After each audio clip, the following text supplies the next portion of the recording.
I'm just glad to see everybody. Welcome, everyone. I see there's a poll that's going around while you're finishing that up. I think let us know in the chat where you're dialing in from. Is it really dialing anymore? You know what I mean? Zooming in from, just so we can get a sense of who is joining us today. Wow, that's great. Very excited about our program today.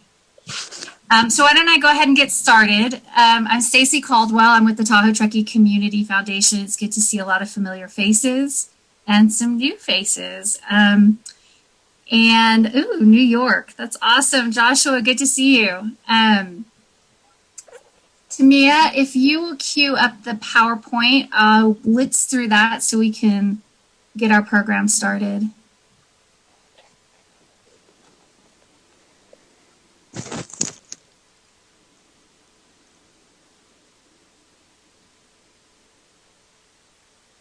Hey, Beth, I miss you. Miss you too. Awesome. Hi, Beth. Let's see. And we will have a little breakout so everybody can have some networking time. But let me just go ahead and welcome you to our Forest Future Salon, and now virtual salon series that is so exciting. It accommodates so many more people than our old space did. So this is good. My goodness, Anne, I'm so glad you joined us. All right, so moving on. Tahoe Truckee Community Foundation, our mission is to connect people and opportunities to generate more resources to build a caring, creative, and effective community. And you can see our amazing team made up of our volunteer board and our staff. And we have, in addition to what we're known for often is our grant making and our scholarships, we have 4 initiatives that represent some of the tougher challenges that take more than any one organization to really tackle. And so we have our community collaborative that is about our strengthening individuals and families. We have Accelerating Housing Solutions. Many of you might know Mountain Housing Council. This Forest Futures project you're going to learn more about today. And our impact investing work, which actually is a bit of a through line in all of those areas. We have been engaged in climate-focused grant making, forest-focused grant making for more than 10 years. These are some of the nonprofits that we know and love and support with our financial contributions through our Nature Fund and also many of our donor advised funds. And our salons have hosted some really amazing individuals who are experts in the field, policymakers, academics. I think this particular topic you're going to find really fascinating. And we love these because it's time for us to really unpack what is a very complex issue. You know, moving here from Dallas, Texas, I would look out at the forest and never realized how complicated it was until we got into our forest work. So we'll give you a little bit of background on that. There we go. Many of you have heard us say this before, and I certainly didn't invent this phrase. A healthy forest is one you can gallop a horse through.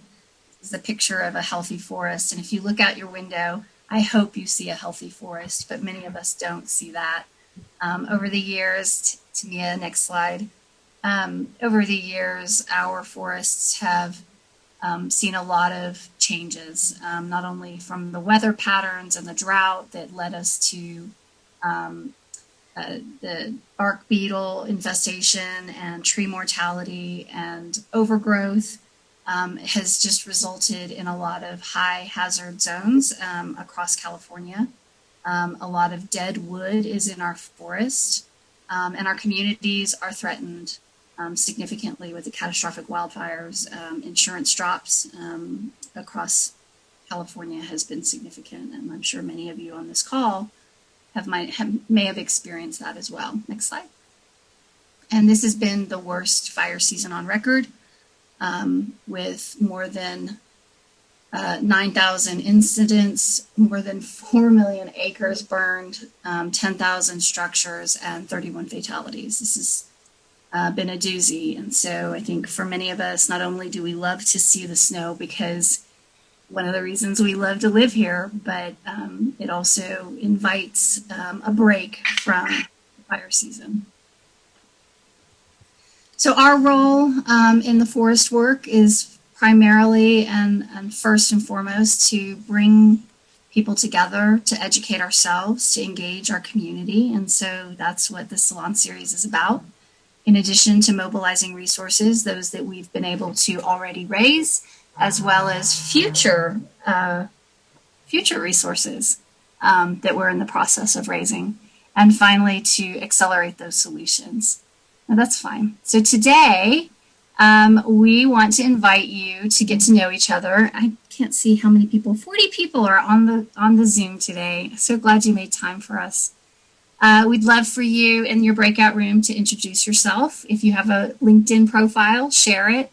And as we lean into the season of gratitude with Thanksgiving around the corner, it's a time to just take a moment and reflect on that and share something positive. And also, if you want to share how has technology enhanced your life and your connections. I can't tell you how many stories I've heard, one from my dentist today, that it has reconnected her with her family across the country. So we want to hear how that has maybe enhanced your life. So with that, it'll take us a second. Imagine that you're at the coffee station or pouring yourself a glass of wine. And as we go into these rooms, let's just get to know each other and do a little bit of networking. Bob Bell is here. Oh my gosh. Eliza Tudor's here. Megan. Oh my gosh.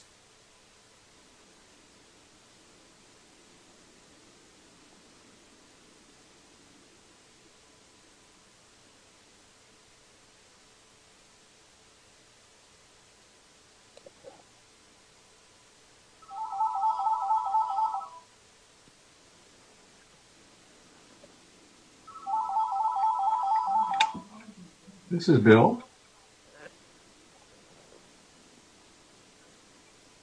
Yeah.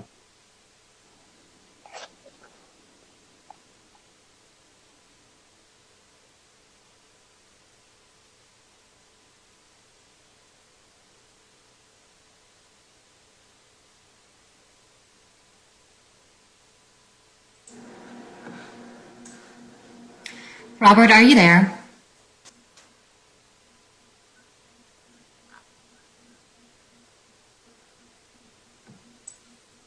Yes, I'm here.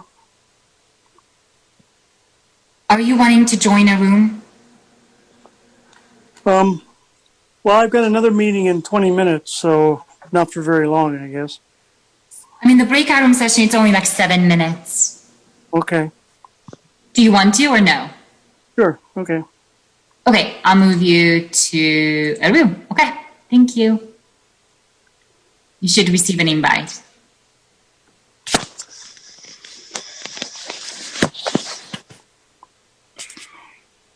Kat and Ivan, are you guys wanting to join a breakout room? No, thank you. Not right now. I'm unfortunately unavailable for that. Okay, no worries. Thank you, though. Just checking. Appreciate you checking. Yeah. Hi. Sorry I'm late. No worries. Hi there. We are currently inviting all participants to join a breakout room session.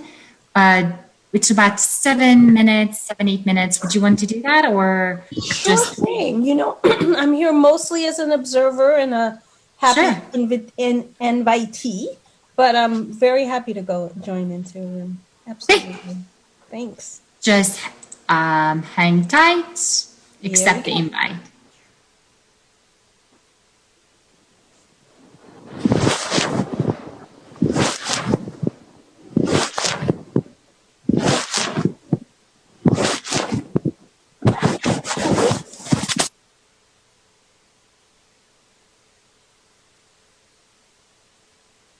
Hi, Matt.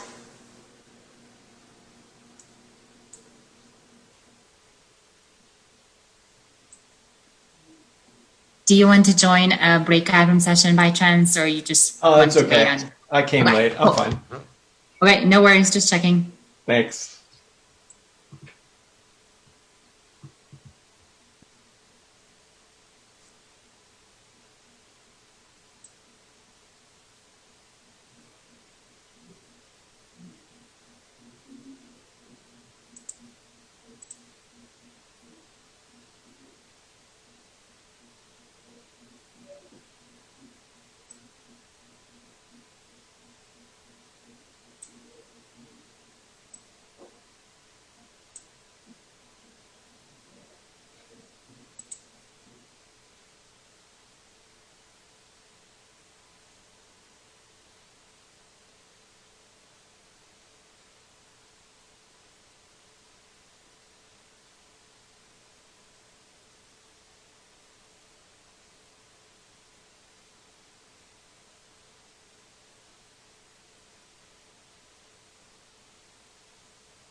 Hi, Jeff. Hey, how are you? I'm doing well. How are you? Good. We are just finishing up the breakout room session. A couple more minutes. Are you okay No waiting, worries. or did you want? Okay. Just, yeah. Okay. All good. Thank you. Yeah, I just Thank you.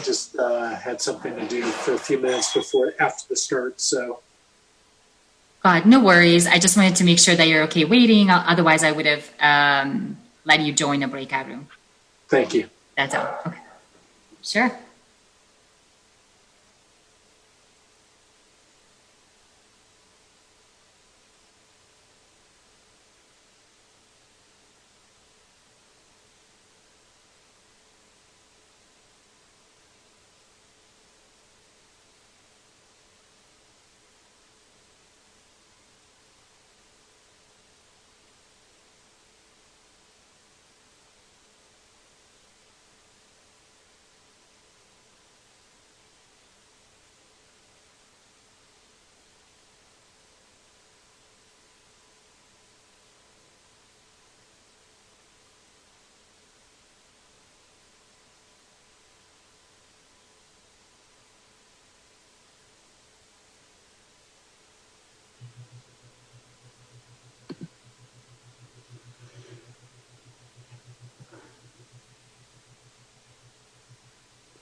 Did we all arrive? I think we're all back. All right, cool. Best networking in town during a pandemic. And when it's not a pandemic as well. Okay, so with that, I think this is when I hand it off to our amazing team who has put this lovely program together. That is it.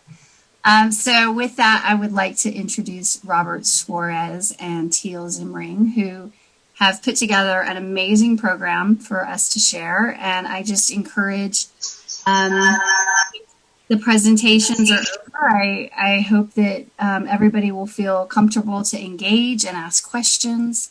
Feel free to keep the chat going. And with that, I'll hand it over to y'all. Thanks.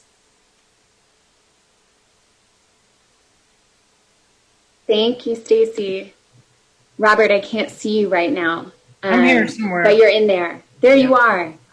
Thank you so much. Robert's really going to jump in and guide so much of our conversation today. So I'll start us with the tiniest logistics note, which is that if you have questions, if you have thoughts, if you have comments, please feel free to very actively use the chat.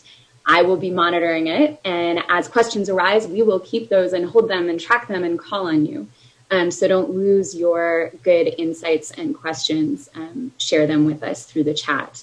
And the format of today's panel is going to be sort of a sharing from each of our three speakers, and then we'll open it up for question and answers. So you'll hear kind of a deep dive into each of the three organizations. And with that logistics, Robert, will you set the stage for us on the context for the conversation?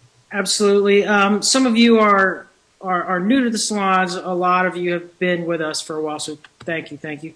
But really, we've taken a path of understanding, what are the policy, how do you work across the checkerboard.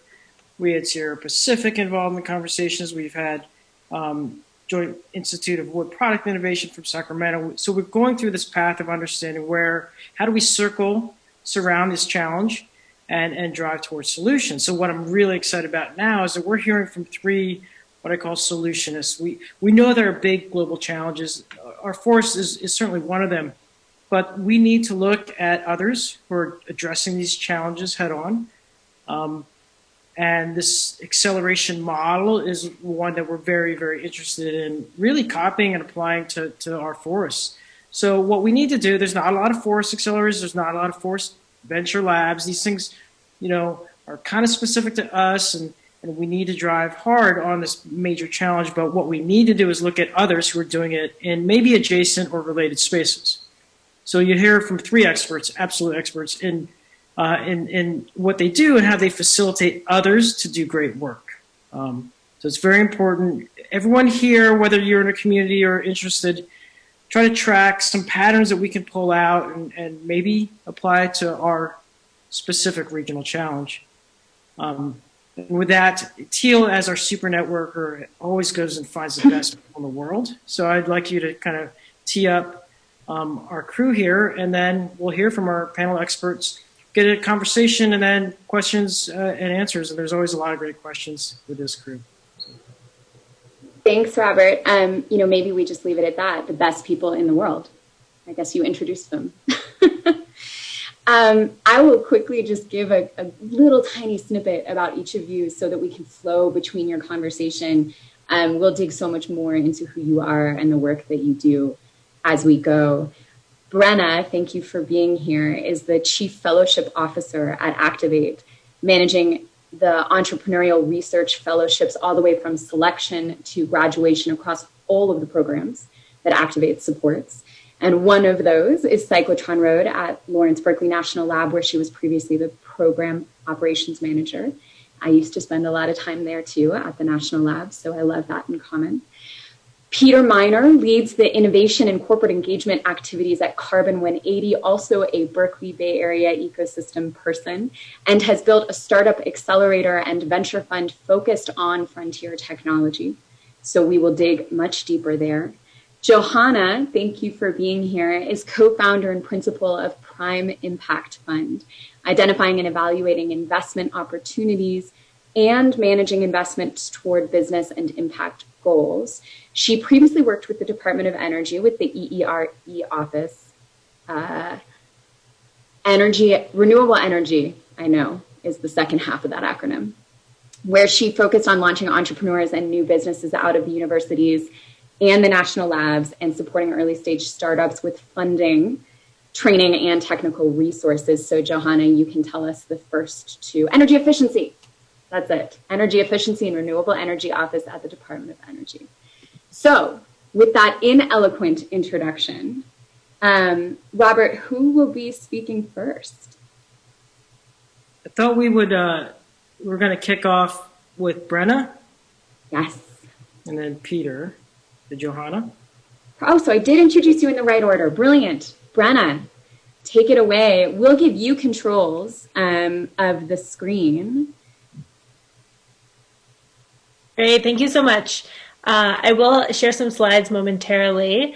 I figured I'd just quickly say that I'm not going to try to pretend to be an expert in forests or even some of the technologies that I work with at Activate. Even though I have a PhD, it's in biophysics. I worked in neuroscience for my degree. And while doing that, I got really motivated by climate and realized this is the defining issue of our time. So then I actually went to the Department of Energy, where I had a chance to work with Johanna on some projects, and then ended up transitioning into the Cyclotron Road, Lawrence Berkeley Lab, and Activate organizations. So I will share some slides to just have a visual as we're going through here. And should I make them full screen? I imagine that's better. That'd be great. Great, so while that's loading, I'm the Chief Fellowship Officer at Activate, as Teal mentioned, and we're basically a program or an organization that runs a fellowship program for scientists and engineers who want to change the world with their science. So we like to say that we've created a new pathway for these individuals, and it's a win for us if we can support them as individuals to keep them in the game of attacking climate change and other global problems with their science, with their technology, instead of going to do consulting or something else because they just didn't have a way to do it. So what we actually do is we run a 2-year fellowship, which means we take these individuals typically right out of their PhD, their postdoc, out of industry, and we give them 2 years of a salary, some health insurance, so they don't have to worry about their day-to-day, and they can really focus on taking their technology and figuring out whether there's a market for it, whether there's some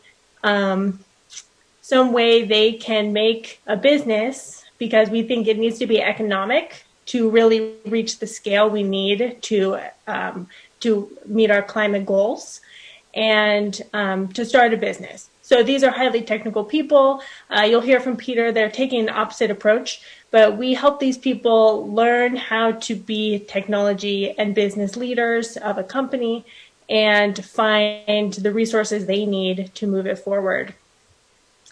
And some quick stats, we've had essentially a 6x leverage of dollars. So we put in around 25 million into these 84 fellows who have gone on to raise almost, and this is even a little out of date, 190 million to move their technology and their companies forward. And we're highly selective. We're oversubscribed every year. That's the main point. And we are taking technologies that really will make a difference. So we ask, if it works, will it matter?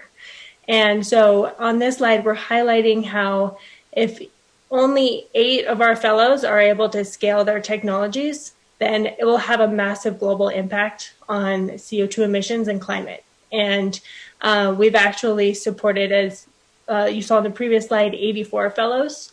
So we see huge potential in what these people are doing. It's a hard pathway. Many of them will likely fail. We're taking high-risk things. But it really, hopefully, will matter long-term. And as I said, we're a fellowship program. So while we care about these technologies and the impact we're going to make, we understand that it's high risk. They're working on really hard stuff. And they may fail, but their next idea, that might be the one that really ends up taking off. So Sarah's one of the founders we have, and we really like this quote from her where she says, her company just wouldn't exist without us. So that's the kind of story we look for. So we started in Berkeley, Cyclotron Road Fellowship, and we expanded to Boston last year with 8 fellows. We're hoping to scale to have 100 fellows per year in 8 different sites, and that's going to take massive government support, a lot of catalytic philanthropic capital, and that's really what we're working on right now. So one of the reasons I'm excited to be here, I'm hoping to learn more about the challenges that all of you faced with forests, but we have one company who graduated this year, who is in our 4th cohort of fellows, called Tahoe. And Robert, I invite you to participate in this conversation with me. But I have basically a case study of what he's been working on that is highly relevant to the local challenges that you're all dealing with. So basically, he acknowledges this challenge that tons of biomass around the world is burned, like rice husks, coconut shells, etc., and that contributes to climate change, poor air quality, etc. So what can we do about that? And as all of you know, if you don't deal with it, it causes wildfires. So the challenge we've had is that these bioresidues are really heavy, they're hard to move around, they're very local. And so here are some funny photos. He actually works with these coconut farmers in Africa to help them create value out of their waste. So he had a lab reactor he created. He basically has a technology that in a low oxygen environment, he heats up this bioresidue to a very high temperature and converts it into like a charcoal, a biochar type product that can be sold and used. And he's actually starting to pilot that right now in the state of California and in Africa. And as all of you know, it will create these different benefits. So I just wanted to highlight him as a case study. I'm not sure if now is a good time, but I welcome Robert to share any extra details, and I'll conclude with that.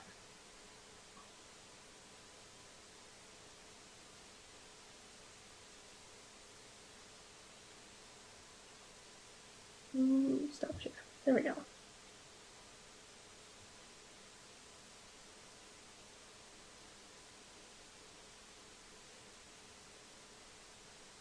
Robert, Do you want to respond? We may have lost him, which is okay. He will return. But also, I've spent a fair amount of time with Kevin Kung as well, and we can dig deep into Takachar later in the conversation. Peter, would you like to take us on a journey through Carbon 180? I would love to. Can you all see slides? We can. Awesome. Well, first, I want to thank both Teal and Robert for inviting me to be here today. My name's Peter. I work with Carbon 180, and we're an NGO that is fundamentally rethinking carbon, specifically around carbon removal. So one way that we do this at Carbon 180 is through something that we call the Entrepreneur in Residence Fellowship, which is designed to support innovators to build new carbon removal solutions. So I thought it could be useful for me to share a bit about how we went through this journey of creating the fellowship, which could hopefully catalyze your own thinking about how we can use forests to fight climate change. So first, what is carbon removal? And the answer is actually somewhat complicated, but the simple answer is effectively anything that can pull carbon out of the atmosphere. And is believed that we're going to need this technology purely just because the amount of emissions reduction that we're on track for now won't really get us to the point where we can stop some of the most harmful effects of climate change. So if we want to have any chance of not just stopping climate change, but potentially reverting back to pre-industrial levels of carbon, we need carbon removal. And so there are actually a bunch of different pathways for doing it. I won't go through all of them, but things like direct air capture, where you can build these massive plants that suck air through it and remove carbon from the rest of the gases there. There's things like general carbon technology and utilization. So how can you turn carbon into things like that, into products? So things like chemicals and building materials, and potentially other goods. There's soil carbon, and I think that relates very closely to forests as well, but can we use the natural environment that we have to actually sequester more carbon that's right now in the atmosphere? So at Carbon 180, we're very agnostic. We're happy to support all of these technologies and definitely do so through our fellowship. But there are many challenges that need to be solved before we can actually make any of this a reality. So the two biggest ones in my mind really are just cost and scale. And as you can see from these numbers, we have a long way to go on both. So we need something on the order of at least 100 gigatons of carbon removed in the next 100 years, up to actually 1,000 gigatons. And effectively, as of today, we have more or less zero on the grid. So if we calculate an average price of around $200 a ton, which is about what it costs now, let's say on average, that would be $20 trillion, which is just a massive amount of money, and is not really, I think, sustainable.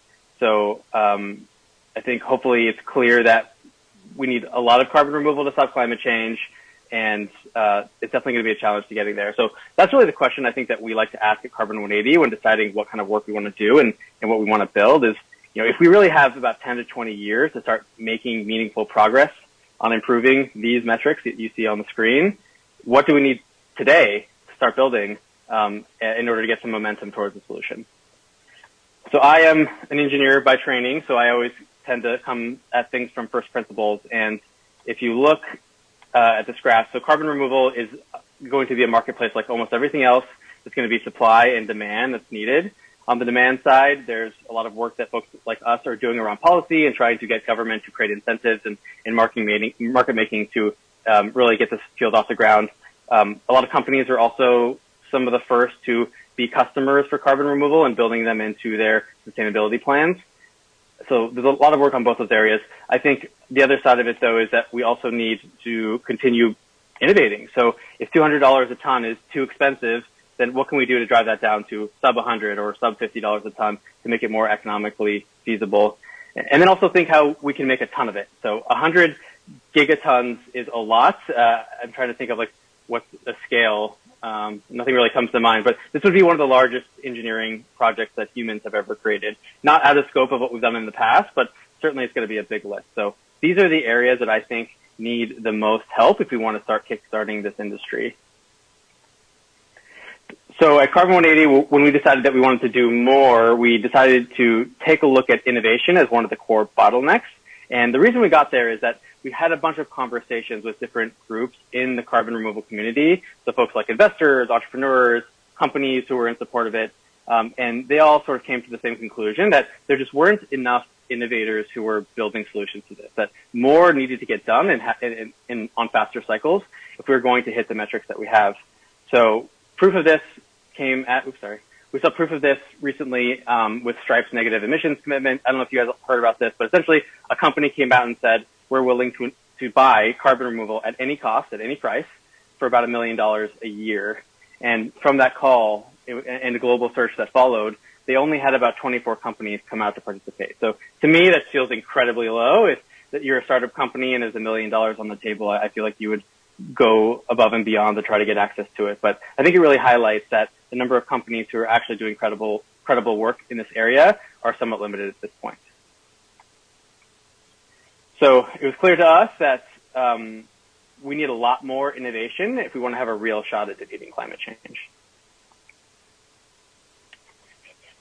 So the problem, of course, is that innovation is a very large and diverse segment. It's very unclear about what that means. So I think for us, it was important to identify the right place to take action, and that's what we saw as being the big challenge. So for us, we wanted to find what was the right overlap between the largest problem surfaces and what we thought we could accomplish as an organization. And we came up with what we thought were hopefully two big ideas. So one, the limiting factor is entrepreneurs, that the more people we can get building solutions, the more chance we will have at actually hitting the metrics we need to solve this problem around climate change. And the second was, instead of trying to train new innovators from scratch, what if we could find entrepreneurs from other disciplines? So things like software, hardware, biology even, but feel like they want to do something about climate change and feel the risk around that very acutely. Could we build a program that helped them transition to climate change mitigation as a field, and specifically carbon removal, and do that effectively? So that was sort of the core thesis that we wanted to test out.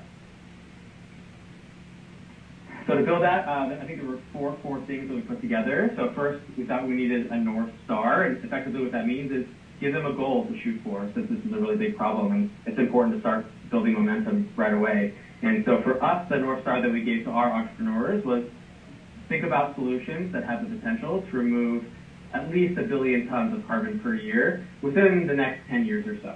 So there are a lot of really interesting businesses that actually can have great commercial application, but maybe they have too small of a carbon impact. And so at least for our guidance to our EIRs, we really wanted them to think big.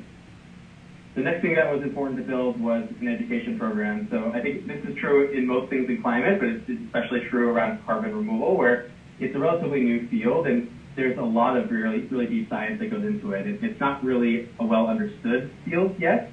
So we wanted to be able to help our entrepreneurs learn about all the different facets of carbon removal as quickly as possible, and then have resources for them to learn even more. I think equivalent to that is having a really strong network, especially when they're trying to learn something new. It's great to have people who you can go to and ask questions. You get the answers very quickly without having to spend a ton of time going through books, reading through literature, or searching the internet.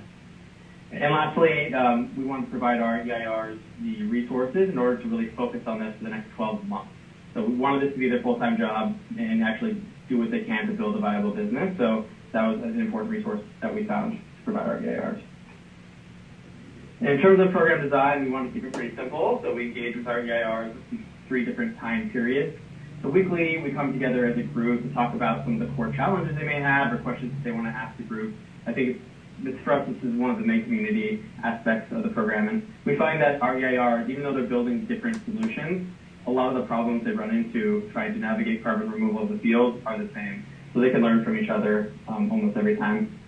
Monthly, we hold board meetings with each of our EIRs, and that's really to review progress, understand what they're trying to accomplish next in the future around milestones, and then highlight challenges that they have that maybe we can help them with.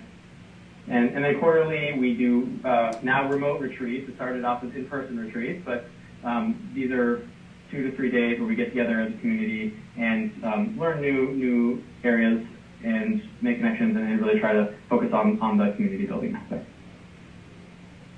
I'm not going to go through who our EIRs are, but here's just a quick snapshot of them. They're doing amazing work, and if we're sharing these slides, feel free to read more about them. We have more details on our website as well. And lastly, I think I wanted to leave you all, since you're thinking about the same problem around forests, with some key learnings that we developed through the process of building our EIR program. I think the first is to be very clear about the type of entrepreneur you want to support.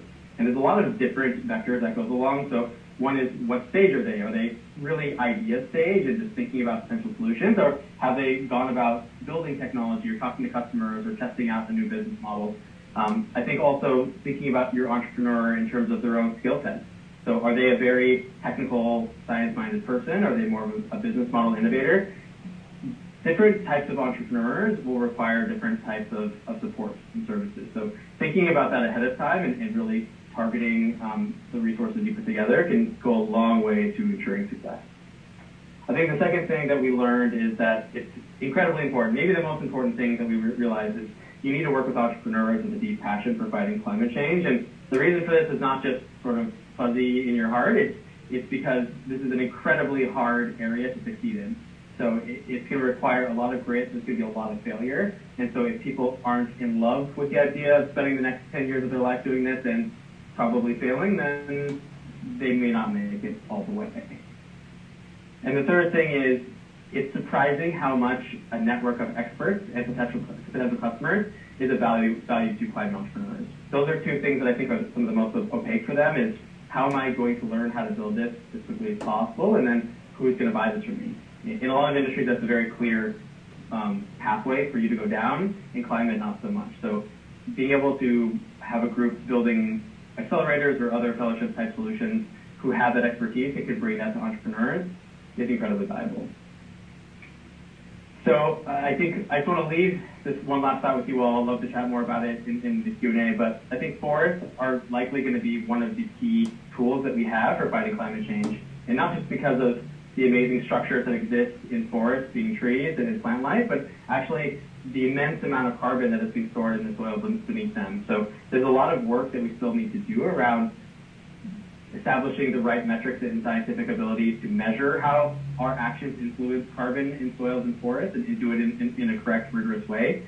But that's work that we can do. And we at Carbon 180 are always looking for folks to partner with on figuring out the right way to do that. So love to hear more from you all, either during this session or feel free to reach out to me anytime later. Thank you.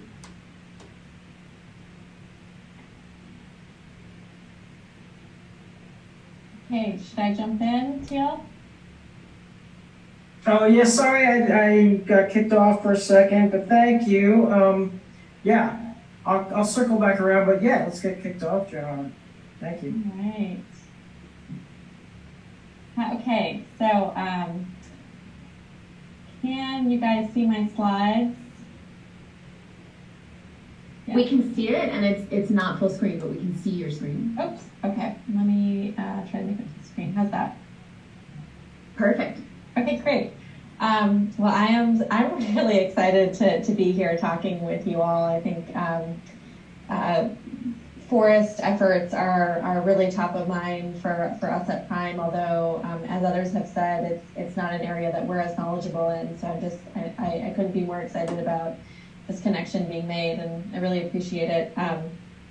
I'm here to talk about Prime, a 501c3 organization, and our investment effort within it, Prime Impact Fund. And so we are not an accelerator program, but we are hopefully accelerating for any companies that we support, and in that way we're complementary to the efforts that you've heard about so far, because we are investing in companies. I'm not going to belabor the points about emissions reduction, which have already been said, but other than to say that we come at our investment activity exclusively from the problem of how do we get at 70 gigaton a year reduction over time. We think that in the best case, a single technology has the potential to avoid about 1 gigaton of emissions. So all wind ever deployed displaces about 1 to 2 gigatons per year. That means to achieve a 70 gigaton a year reduction over the next few decades, we need a lot of shots on goal that are big swings on emissions reduction. So that's very much how we come at the problem, and I think that will come through in the descriptions that I give. In a way that similarly motivates the Activate and Carbon 180 efforts, What we know is that the traditional kind of methods of financing and supporting entrepreneurs don't work well when we're talking about a lot of the kind of deep decarbonization efforts that need to happen. That is true in transportation, that is true in manufacturing, it is definitely true in anything that looks like carbon removal or forest restoration, where you're not talking about ventures that follow the traditional kind of scaling model, and so you just need different methods for supporting and scaling entrepreneurs. That's of course what we're here to talk about today. Our approach to this has been to leverage what we now call catalytic capital. And so this is, generally speaking, philanthropic capital, although not exclusively. And what really got me excited about the effort at Prime and wanting to build a fund based on catalytic capital is that capital coming from foundations, from donor advised funds, from individuals, has these amazing attributes that the rest of the investment world could only dream of. And those, especially the impact investing world, those attributes are impact first, so incredible impact alignment, and patience, right, in terms of a return. And not only that, but what I was most excited about was that while there's really a funding gap for early stage technologies in climate and energy, and it's a very, very acute one, the pool of catalytic and philanthropic capital is the right sort of size to address that just on the macro scale. So the stat shown here is that if we all could collectively enable 1/10% of catalytic capital to support early stage entrepreneurs, it would more than eclipse all venture activity in this category, which I think is totally mind-blowing. And really exciting if you believe that technology and in general new innovative approaches are kind of an underutilized lever in the fight against climate change. So that's what we're all about at Prime. Really about enabling from the beginning. It's been about enabling. Sorry, I'm hearing some feedback, but enabling philanthropists to support for-profit startup companies. So we've been doing that initially through kind of syndication efforts, just matching up interested donors with entrepreneurs who we think are good recipients of that capital. We now do that out of an investment fund that invests at the seed stage, and we will continue that activity with sort of a different style of funding vehicle in the future. I think what's interesting to point out to this group, and that I would hope perhaps this group could get excited about if this model is of interest in developing something specifically for forest innovation and forest restoration, is that what we've been able to do is really gather a big group of supporters, investors who are coming from family foundations, institutional foundations, and a lot of folks from with their donor advised funds that are placing their capital into for-profit startup companies, and doing that through instruments like program-related investments, recoverable grants, and traditional grants. And we've learned a lot basically over the last couple of years about kind of the boundaries of how to do that well and how to do that right. And we're really excited about other organizations who want to kind of launch similar models. So we have worked probably at this point with at least 25 different donor advised fund platforms, and have just learned a lot about the parameters there. So if that's of interest to folks, we'd love to talk more about that. How do we evaluate companies, and who are we looking for? So I think the biggest learning, inspired by Peter's kind of what to think about, I would say a big learning for us has been to set very clear and honestly ambitious targets for the impact that we want to support when companies come through our pipeline. So we have set a threshold of gigaton scale impact by 2050. And again, that's really driven by the scale of the problem. It's hard to find companies that could move the needle that much. but we think given the scale of the problem, it's really necessary to narrow in that way. Our first criterion is really supporting companies that have the potential for that gigaton scale impact, and we kind of model that potential out in-house. Also happy to talk more about how we do that. The second criterion is very particular to the fact that we're using catalytic and philanthropic capital, and it's our additionality criterion. And this says that we're only going to make an investment if it's really clear that we're being catalytic in an investment round coming together. In other words, it is unlikely to happen without us at this time. And we think that's important to be sure that we're always making really excellent use of kind of scarce and precious catalytic dollars. And then third, we are supporting for-profit ventures, and to achieve big impacts, companies will need to be big commercial successes, and they're not going to be able to do that unless they can be attractive to follow-on capital and attractive to customers down the line. So the third criterion is we're always looking for companies that really have a scalable business model and can be attractive to those coming in to support after us. So this is just a snapshot of companies that we've supported so far. It's actually out of date by one. We made a recent investment. What I think might be interesting for folks, at least, and especially to kind of piece together the three organizations that you've heard from, is a third of the companies that we've supported so far are Activate fellows. So that's a really critical and probably the most salient source of companies for Prime. And then two of the companies that we've supported are negative emissions companies. Actually our confidence in investing in those are Burdock's, the direct air capture company, and Charm, which is taking waste biomass to convert to bio-oil for sequestration purposes.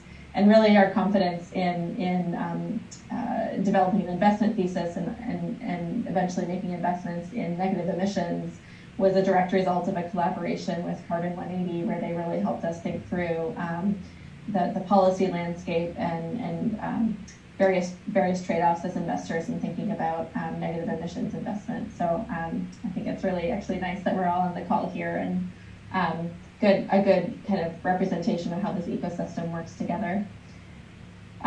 We are really jazzed about the companies reaching impact. I'm not gonna go into each of these examples except to maybe harken back to Peter's point about some corporations really putting a stake in the ground with carbon credit RFPs for startup companies.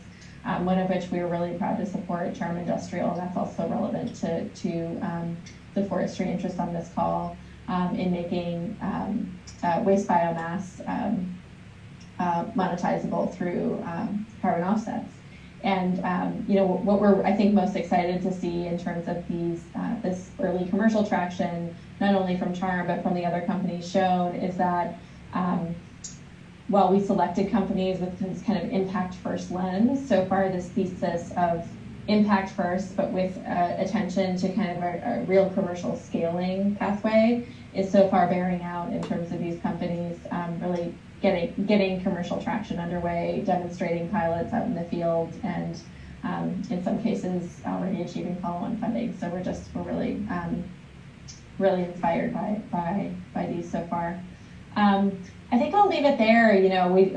The take-home message being we've been able to build an early-stage venture fund that is pretty unique relative to typical funds, and that's entirely due to the type of capital that we've aggregated. I think that I just couldn't possibly understate the unique power that catalytic capital providers have in kind of bringing new solutions to market and enabling things to happen that wouldn't otherwise, and would love to brainstorm with this group about how to adapt this model to your cause area as well. Excellent. Thank you, Johanna. I think I do want to open up the questions, so please use the chat for any thoughts or questions you have given all that content. But we'll activate that. But I guess there's a couple things I want to get to. And one, you mentioned ecosystem and how it's now starting to work. You have symbiotic relationships, which is kind of rare in this, we'll call it the investment venture space, right? from my knowledge, it was not a designed ecosystem, right? This is a very kind of, did everyone find their place? Because you've all made certain pivots, from my understanding, within your organizations or your evolutions of organizations. Can you speak to any of the changes or how that ecosystem has come together? Well, that's such an interesting question. I'll start, but I'm sure Brenna and Peter will have thoughts. It is quite organic. It's not, there's no top-down design here. I will say, I spent some time with Brenna at the Department of Energy, as she mentioned, where we did try to think in a more systematized way about kind of how to design these things. But of course, it's going to be, in all these cases, it's really about how organizations are powering themselves, and then maybe you can encourage collaboration. So I think that observation is definitely correct. I would say that, there is some finding of our places, right? I mean, a really good example, at least from our perspective, when we went out to raise our fund, a question that we would often get from our prospective LPs was, and donors was, what other services do you provide to companies? Yes, you're providing funding. Are you going to provide acceleration services and the like? And our answer, honestly, was we're going to be very hands-on supporters of the company, and we are. We're board members and just in general very hands-on. But no, we will not be, kind of launching an acceleration program, because there are organizations that we think are doing an amazing job of that. And, we would much rather kind of not duplicate those efforts, but rather kind of strengthen them and direct companies to Carbon 180 or to Activate or draw companies from them, rather than, try to develop our own way of doing it. And I think it is, it's a blessing and a curse that this is a tight-knit community. I mean, I often bemoan the fact that we all know each other, because it means that there aren't enough of us really supporting these companies. I would love for it to be a larger community, but the benefit is that we do kind of know each other's strengths and can lean into that. Excellent. I guess on that, you speak to accelerators, and I know my new BFF Rosie is on from Elemental as well. But Peter, hey Rosie, I think you shared earlier in our conversations before, we've met a couple of times throughout the last 15 years. Do you have an opinion on accelerators' effectiveness and shortfalls and maybe ineffectiveness in some ways? Sure. I don't think I have an opinion. I think the key question to ask is not whether accelerators can or are effective. I think they can be, of course. The answer is obviously yes. I think the bigger question is, how can the accelerator do a good job of finding the right entrepreneurs to support at the right time? So I think there are a class of entrepreneur who, I think, as Brenna said this really well, and they probably get to a lot at Activate, but there are entrepreneurs who would not be able to build companies without the support that they get from a program like Activate. So I think those folks certainly can get a ton of support, and I think this is especially true in anything related to climate, where I think a lot of the folks who we really need to be building new solutions and building new companies are people with PhDs and strong technical backgrounds, because there is a lot of science that we still need before this is going to be a field that works. So those folks, unfortunately, are not taught how to think about customers or build businesses as part of that PhD. It's a skill that they don't have. So an accelerator can be a really critical tool for giving them that knowledge and helping them get past, let's say, the first 10 or 20 roadblocks that oftentimes can kill a company. That's certainly not going to be enough. They will see an infinite number of more roadblocks after they leave the accelerator, but hopefully by that time they have enough momentum so they can, be successful and learn from their mistakes quickly. So I think it's more of a question of just finding the right fit between the person and the program.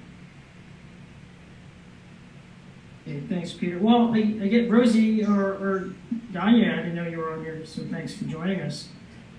All right, well, sure. I mean, I'm very grateful to be here with you all, and wasn't planning on saying anything. I would have put on some lipstick for you had I known. But I think you're absolutely right, Peter. And not to toot our own horn, but like Elemental just won a UN, one of 13 organizations around in the world to win a special UN award for the way we are approaching this acceleration, because we started In Hawaii, our focus is very, very place-based. And we are very, very focused on what we call equity in, equity out. This does set us apart. I mean, it's just, I'm talking to other accelerators and they're like, help us figure out how to do this better. With the equity in piece is, how can you take into account low and moderate income communities and also frontline communities in the design of your company as a startup, in your hiring and your retention and your supply chain. And then the equity out is, how are you going to engineer, and this is the part that's germane to what you just said, how are you going to engineer your demonstration or your product or your project to make sure that it has a positive and not deleterious effect on the community who will be acting with it, but also that you are humbly and authentically informed by their knowledge, right? So we have like a square partnership where we work so much with, which is why Robert and I have been in touch. We try to work with community members in the space to have them be part of both choosing who we take into the accelerator and what's the project going to be. Is it something you need? Is it something your inherent knowledge can help make better? Right? We have a lot of examples of that. To me, that's where the rubber hits the road and we get away from theoretical solutions to real people-focused, people, planet, place-based solutions. As we talk to other accelerators, they've been asking us, hey, how are you doing that? We're going to be coming out with an equity field guide that in the early 2021 that we hope can really be sort of a learning tool for the industry. I'll just point out that 95% of venture capitalists are graduates of Harvard and Stanford, right? We talked about the other day, Robert.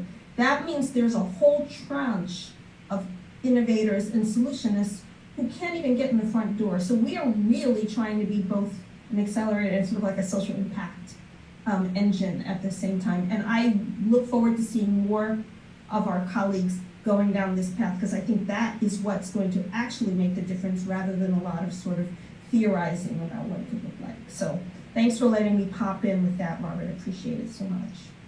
Thank you for joining. I know we just chatted and I was like, wow, well, it's a perfect tie. And I can only imagine, I saw your logo on, Brenna, you all are working together, which is great and rare. And I guess my point wasn't accelerators don't work, it's just kind of, we have to evolve the model. It's not, they're so young and so early that they have to keep growing and adapting. So thank you for sharing the adaptation. You touched on something earlier about, well, there's two things that are interrelated. The idea of risk, we need a lot of shots at goal, or whatever analogy you want to throw at it, to get a couple of them. So there's high risk, there's not a lot of availability. And from my perspective, being an innovator, right, the only way I can mitigate risk is piloting and prototyping, rapid prototyping, all this stuff. So I wanted to get into the idea of, we've all talked about pilots in different ways. And, is there, I guess for Brenna, we have a shared interest in one of your pilots. So maybe we can start by talking about Takachar and how you see that going. And then Peter or Johanna, if there are any things that you can share in terms of pilots or that process that you've put in place that can help. We've run into people who are fear of risk, right? Investment or whatever else. And I think pilots are the way to get over that. So I don't know, Brenna, can we share a little bit about Takachar and then go for that? Yeah, let's please do. So one thing I didn't mention as clearly as I could have is in the 2 years of the fellowship, they're constantly making pivots on their market, on their team. Like, we basically think about 4 pillars: technology, market, finance, and team. So they're constantly trying to optimize the 4 of them so that when they leave the 2 years, they can go out and basically be ready to do that pilot. Hopefully they have that prototype ready to go and they can go test it. So as Robert was saying, Takachar is at that phase right now.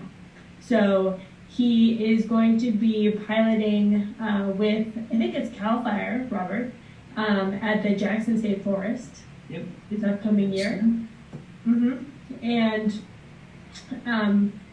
And basically, I believe he's lined up to do some pilots, also coordinated with Robert through TG. Yeah. So for the community, our region, we met Takachar, we met Kevin, and we are essentially in the short list and in line for the upcoming pilot. So I wanted to throw that out because a lot of the folks here are doing these big little projects. We're looking at something right immediately in front of us in our force.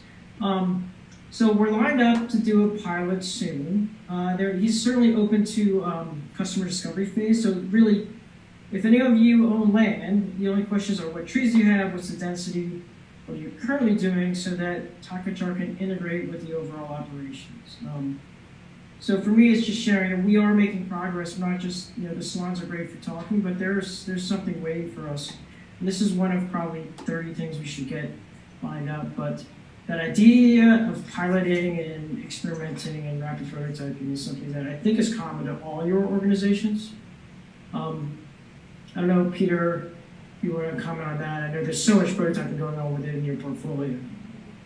I think it's a really great question, and is actually one of the big challenges that I think a lot of climate tech and certainly carbon removal companies face, is that when you're building something smaller, so software, consumer products, it's a lot easier to actually build low fidelity prototypes, which you can then test in the marketplace and use that data to go and get the resources you need, either from venture capital or other sources. So I think that's a really important pathway for creating new technologies and doing innovation.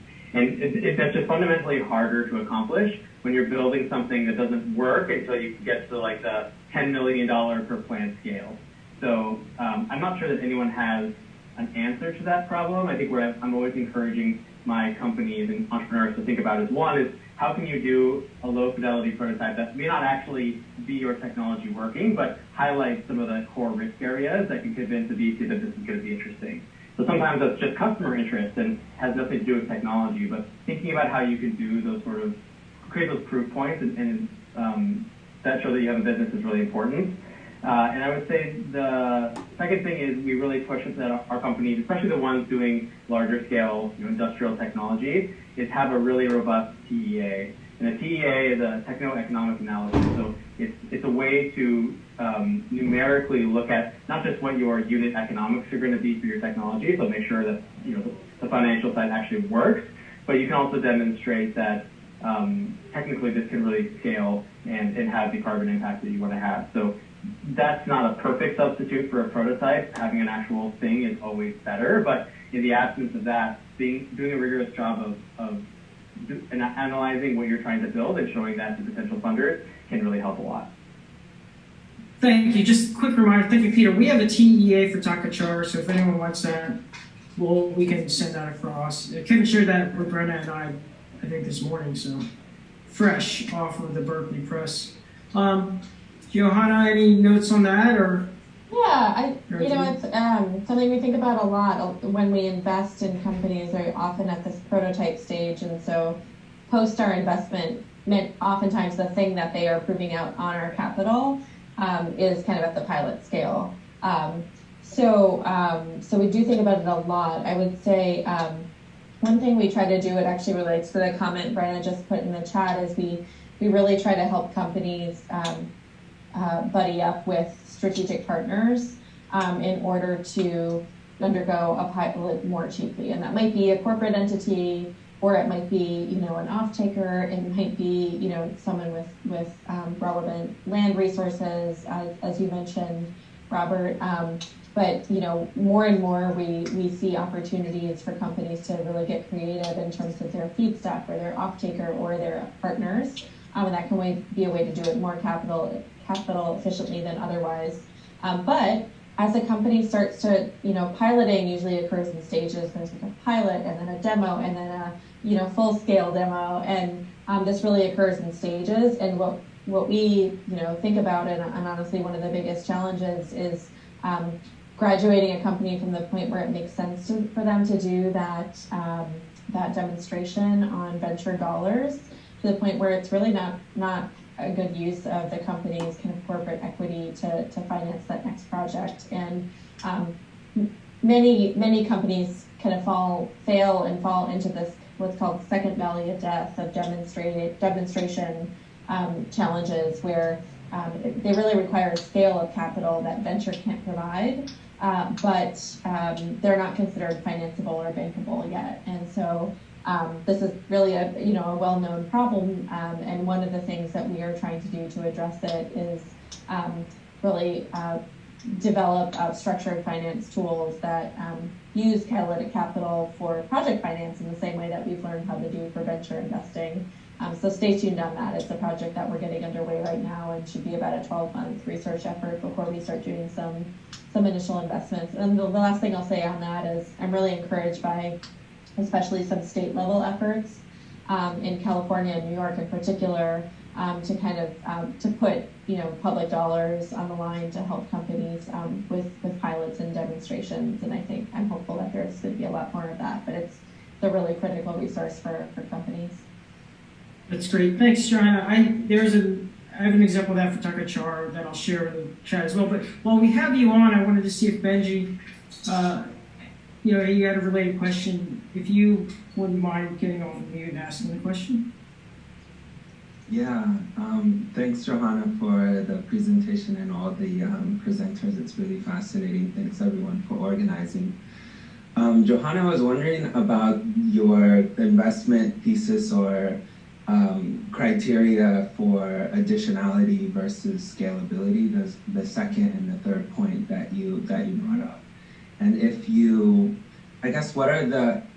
notice any tensions or synergies between companies or early stage companies and entrepreneurs that fall within that additionality criteria, but then at the same time, are they more likely or less likely to have a proven scalable model, and what are the tensions or synergies there? Yeah, great question. I mean, the fact that these two criteria seem to be opposing, or at least not totally overlapping, is like the entire point. We want to find kind of the overlap, the kind of special overlap between a company that has a pathway to commercial success, but that at this moment is a bit too early or a bit too risky for traditional or conventional venture dollars. And so most of our diligence process, once we determine that a company does have the potential for impact that we seek, is actually characterizing this overlap between is there that pathway, but is it true that the company would not be able to sufficiently raise capital right now? And maybe a concrete way to think about that characterizes a lot of our diligence efforts is anytime that we propose that we consider investing in a company, we get extremely specific about what would they be seeking to prove out on our funding, and what de-risking would occur on our funding. So I gave the kind of pilot example, right? The very first company that Prime supported, a company called QuidNet, which does long duration storage, needed to drill a hole in the ground and see if they could store solar energy that way, and to see if the rock would crack. And no one was going to fund that demonstration, but Prime came in and funded it, and it was kind of a binary outcome. So the result of that test was going to be a key thing to be proven out. And what we do is identify those milestones up front and verify with the entities that would be the follow-on investors to us, that if the company meets this target, or if the company is able to provide data that shows XYZ, or if the company can build out their team to look this way, or if the company can demonstrate, a first utility customer, will that be sufficient? And that's kind of an iterative process, and that's an example of how we try to kind of bridge the gap between those two seemingly opposing criteria. I love that. Thanks. So I guess that Teal and I were chatting, this idea of the entrepreneur's journey, there's still gaps there. The way we think, we're trying to figure out where along the journey do we integrate, or how we birth the heroes that need to take this journey. Do you still see gaps that would be good for us to know? Teal, do you want to build on that? Sure, really, I just actually it went all the way back to Johanna early on. You mentioned so many of the projects we fund came from Carbon 180. We intentionally did not create or came from Activate, we intentionally did not recreate those wheels. We're leaning on the others in that space. Rosie, you spoke about that as well. And so hearing exactly what Robert had then asked you about the continuum, you just mentioned the second valley of death as a place where there is, perhaps a gap. This small ecosystem in which you all know one another and have found ways to collaborate with each other, who's missing? Who's not yet at the table, and what point along that entrepreneur's journey remains an area where you see an opportunity? Mm-hmm. Well, I guess I can offer one thought. I mean, there's probably so many dimensions to think about, but honestly, I mean, I think that drawing some inspiration from Carbon 180 and Activate's approaches to, people first tackling new problems is, I don't think that the forestry challenges are really front and center for entrepreneurs who are passionate about climate. I mean, I'm sure there are exceptions, but I don't think they are. And I wonder if there's a way for this community to really elevate those challenges and opportunities, and kind of provide frameworks for how to think about them and consider new ventures, but also, as we talked about, kind of be a test bed, or provide opportunities to be a test bed for those companies. I really think, I'm not sure this was the arc of the question, but I really think even just content-wise, the topics that you guys are all focused on are really probably underappreciated and not well understood in the entrepreneurial community. So I think even that would be a hugely valuable addition. Just to add to that, I think another thing that's incredibly important, which in seemingly what you're working on, is finding ways to bring the voices of folks who are living amongst the forest to really help with deciding on what works. Like, it's one thing to just build technology. It's another thing to build a solution that can help solve climate change for the next 1,000 years. And so, we could go ahead and plant 1 trillion trees, but how effective is that if they burn down or attacked by disease? So, we need folks who have to deal with forest management on an ongoing basis to really help inform what's the best approaches to take. So I don't think a lot of that exists, to be honest. A lot of the technology development is happening in urban centers or universities or research labs, but really there needs to be a direct connection to communities if this is ever going to work at scale. I think the one thing I'll add, we really thought the Activate Fellowship would be appealing to people in established careers coming from industry like Siemens and Facebook, who knows. And we've mostly gotten scientists coming out of academia.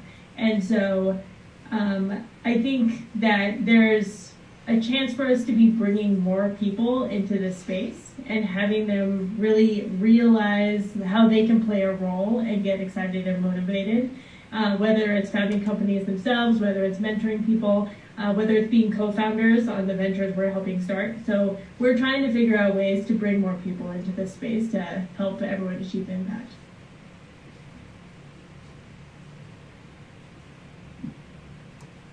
Thank you. Thank you so much. One of the things we talked about, and also I encourage others to please drop your questions in there. I've received one or two privately, but please go ahead and keep adding them in, or just unmute yourself. One of the things we talked about when we were all connecting prior to the panel discussion today that might be an interesting thing to ask you right now is a similar question, building on that. What one thing would unlock greater potential for your work? So within the structures that you have landed on, the moments in time where you are focusing your capital and your energy and your resources, what would you like to see that you think would be the most important opening to increase your potential to reach those 1 gigaton per company or 1 gigaton per organization per year, the huge goals that we heard? Big question. I can start. I think specifically thinking about carbon removal, since it's such a new field, one thing that doesn't exist that really needs to exist is a persistent customer base. So there aren't really a lot of, there are a few coming online now, but there aren't a lot of government incentives or regulations that are forcing companies to invest in carbon removal versus emissions reductions or offsets or anything. But at this point, we know that carbon removal is going to be required in order to meet the IPCC goals of 1.5 degrees by 2050. We just, at this point, likely can't get there without carbon removal. And the big challenge is how do you incentivize entrepreneurs to take the risk of building companies and investors to put in their LP's money when it's unclear how you actually ever get paid back.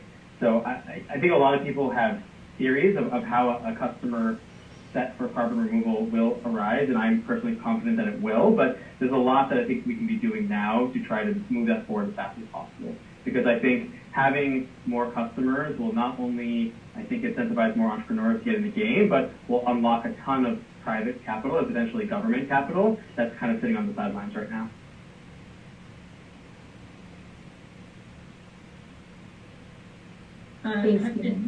Next. I don't see Johanna. Were you speaking? No, go ahead, Brenna. Okay. I love that, Peter. Like, there's great examples in biotech and other places where it's like, you have these milestones, you hit them, you get bought by Pfizer or something. Like, we just don't have that in any of these spaces we care about.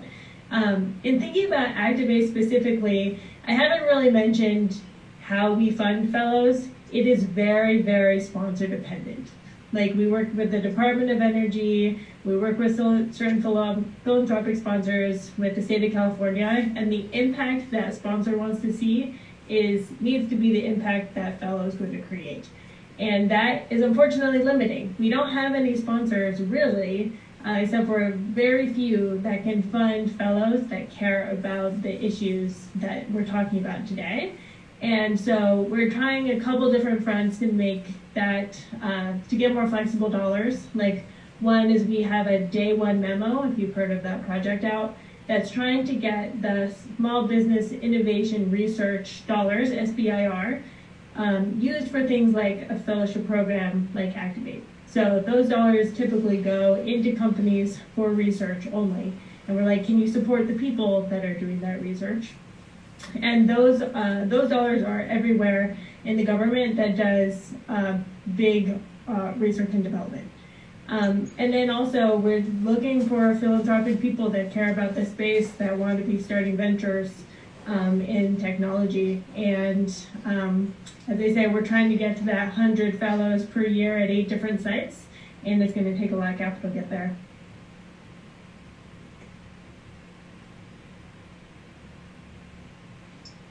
I think Johanna, I know she had something to step out.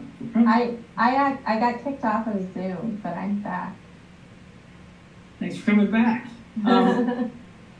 Yeah, something to the extent of what's missing or what could accelerate all the work that you're doing. There's a lot there. I guess it's something that Peter mentioned earlier that I'll echo. We think about a lot, which is entrepreneurs that have maybe are coming from other sectors that really know what success feels like and the shape it takes, that are coming into climate, and that's what they're really inspired by. We've invested in one company with that profile of a very successful billion-dollar outcome software company where the founder got religion on climate. And I would love to think about how do we make that not a one-off thing, but actually a pattern, as people who are very successful in business turn to what is going to be most impactful for the climate. And that's happening more and more. It's like I would really love to think collaboratively about how to build a blueprint for that, because I actually think that would be just tremendously impactful. And it, as many people have said, it really is all about the people. So entrepreneurs who can really make the almost impossible happen is like what we're all riding on. Excellent. Thank you, John. I know a lot of people it's a next career move type of modern elder approach, which I think is super interesting. Benji, thanks for another question. And, it's this idea of how do we convert Fortune 5, I'll read and then maybe do some translation, but convert Fortune 500 companies into, and their interest in carbon neutrality, which we're certainly seeing, I guess, and when it hits forest health, at least some of our approach has been really identifying market-based solutions, partnering with these organizations to run pilots. So really productizing, commercializing the output so that we can prove a market-based solution and then fund the pulling, the harvesting, the transport, the processing of the product. And that's kind of where, from the Forest Venture Lab, we've been focusing in that area. But I guess expanding that to the larger group, what can we learn about the successes so far about Fortune 500's interest in generally carbon neutrality, the environment, forest health, all these things?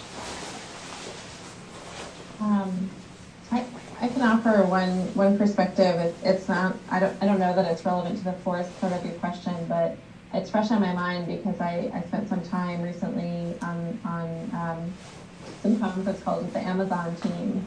And, I had sort of seen the press releases about Amazon's climate pledge fund and the like, but I didn't fully appreciate the extent of their effort, which is that they did a complete and true bottom-up analysis of all emissions.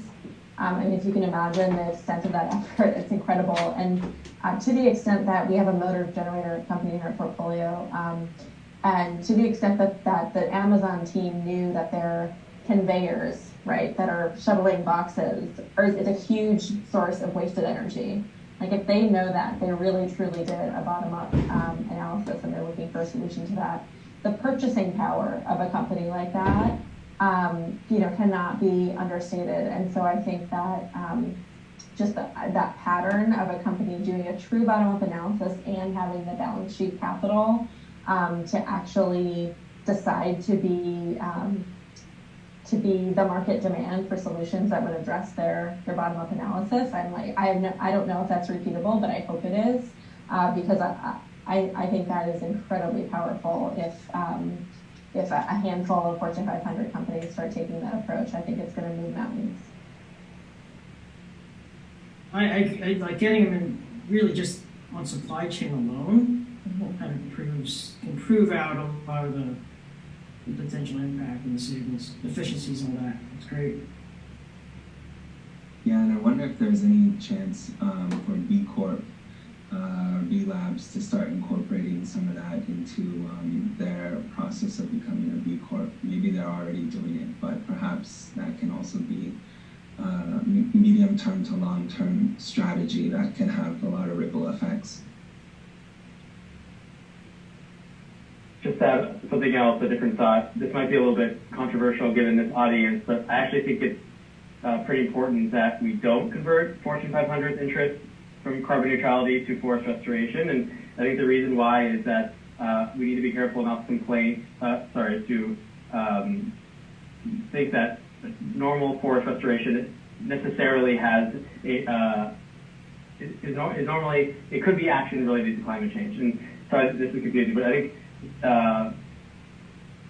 forests are actually one of the tools that I think could be the most impactful for fighting climate change, but it's really situationally dependent. So for example, if a part of the forest has been clear cut for timber or something else, and a corporation can come in and basically pay to restore the forest, then the problem with that is the net carbon that we have now removed from the atmosphere is zero, because we first cut it down before restoring it. So while forests can be a really important tool, we have to be careful about the details, because without that, you can get a lot of greenwashing, and the net benefit could actually be zero or less than zero. So I think we should have, in my opinion, I love forests, we should have an infinite amount of money going into forest restoration. I think that's incredibly important. But for incentive reasons, it's probably best that's a different bucket than what the company should be spending to offset their emissions, because that is going up into the atmosphere anyway, irrespective of whether we do a better job of managing our forests. So I think the answer is we should be funding both at the full capacity that they need. Thanks for that. Thanks, Peter. I guess there's a thread there. You asked about B Corps. For all of you on here, is there any preference for the types of organizations and people and structural models that you believe would be most effective to kind of get through to your programs or beyond, and long-term sustainability and market growth type of thing? We've been struggling to figure this out, right? Nonprofit, B Corp, for-profit, all this stuff. What's the best model for a venture? It doesn't really matter. I'm sure other people have different opinions on this. I don't think it really matters, to be honest, just because if you're going to reach the scale that we need for this to work, so it's billions of tons per year, you're going to have some business model that works, right? Like there has to be something that you're creating that other people are willing to pay you for. There's just no other way around it. So unless you can really find a business model that works as a B Corp or a C Corp or an LLC, it just won't work. So I don't think any one structure will get you there in ways that others can. And so I recommend that entrepreneurs focus more on business model and customers and technology development rather than legal intricacies like that. I would tend to agree with that. Whether you're a nonprofit or B Corp or for-profit, that's really tax status. What I love about for-profit is it proves that you can make money and it's defensible and you can grow.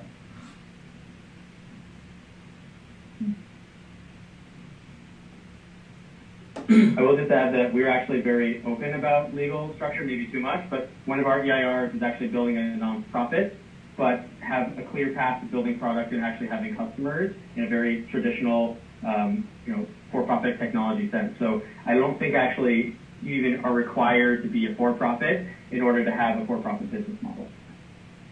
Fair enough. I think back to the point of the accelerators, all those models need to evolve too. They're not set in stone. They're all young. So I'm excited. It's sometimes more work to kind of push on these structures, but it's an important work that I think we're facing that as well.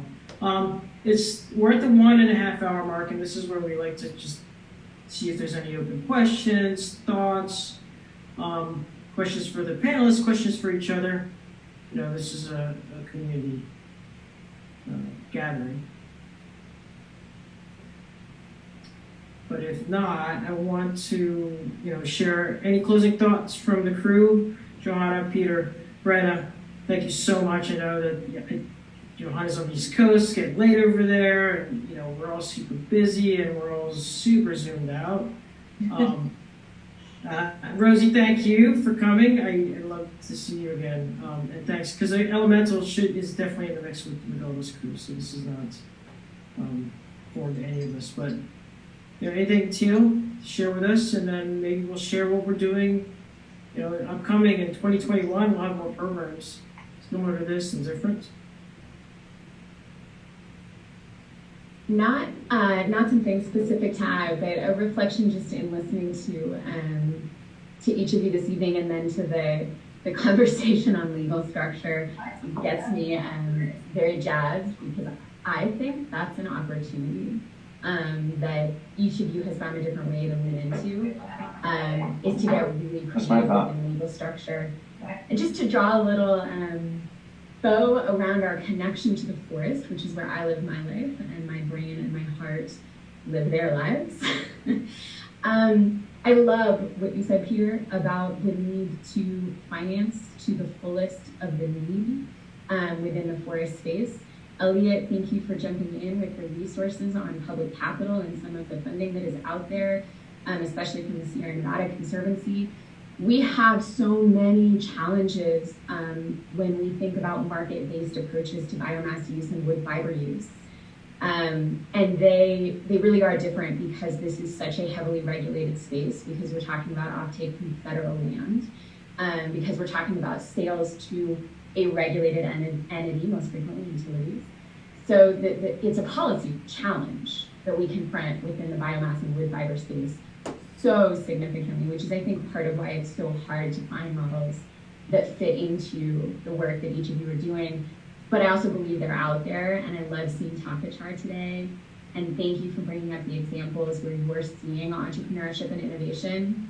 And because of that policy problem, that's why I think legal structure is such an interesting opportunity for business model innovation within the forestry space. How can you push the policy windows to open such that the ideas that you see can scale, such that they can receive capital at the different moments where you're prepared to provide it? And how do we move that whole flywheel in one big move? So that's just a little bring it back to the forest. Excellent. Thanks again. For everyone, hopefully you know how to get a hold of us and TTCF and everything else, especially if you're interested in Takachar and what we hope to be very soon pilot in our region to try to move some and convert some woody biomass to value. Let me know. Other thoughts, stay tuned for upcoming salons in 2021. And I just want to thank you all again for your time, the experts for sure, and the rest of you for attending, listening in. But I hope to see you all soon. Awesome. Thanks, everyone. Thank you. Thanks so much. Appreciate it. Thank you.